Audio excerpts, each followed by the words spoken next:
Hi guys. So my mom's actually a first grade teacher and has experienced something like this. So I did confide in her and ask her what she thought about it. But if I was a pre-K teacher and I ended up having to send this email to a parent, during the meeting I would then advise and make sure that I approach with respect and I really listened to what they were saying just to make sure that, you have to validate all those feelings and anything they may be feeling personally towards the book or whatever. I would say to give them an alternative book for, like, say if it was like a report, if it was like an at-home reading that they had to all do. If the parent did not feel comfortable having their child read it, then I would offer an alternative for sure, because I understand, what may seem offensive to some people may not be offensive to others, and you just have to take that with a grain of, kindness. You really have to make sure you stay respectful and really validate how they feel on it. After reviewing the book personally, I do feel like there are some problematic factors, such as the book describing African and Asian cultures in a way that's like the Asians like are slanted with like wide eyes, and the African are like chained up, and they're described with like big lips, and that can definitely be perceived as something as like a stereotyping, racial profiling in a way. And I do feel like it is problematic.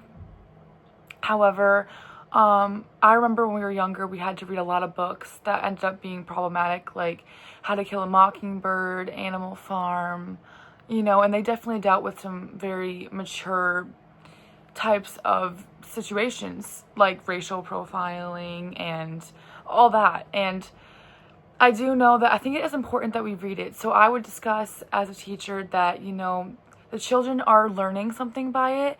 They're expanding their perspectives. They're allowing to learn about the different cultures and diversities and the issues that people may experience. And it's not always going to be happy, and it's not always going to be filled with happiness and rainbows. Like, unfortunately, in the time this book was written, a lot of people in literature just wrote how they felt about things. They weren't really worried about tiptoeing over other people's perspectives. And I do feel like it was written in a very problematic way, but I do not think they were trying to come out a certain way. I think, they were just taking the cultures and what they knew from it and, putting it in the book. But the way they worded it could have been worded completely different. I can see why it'd be offensive.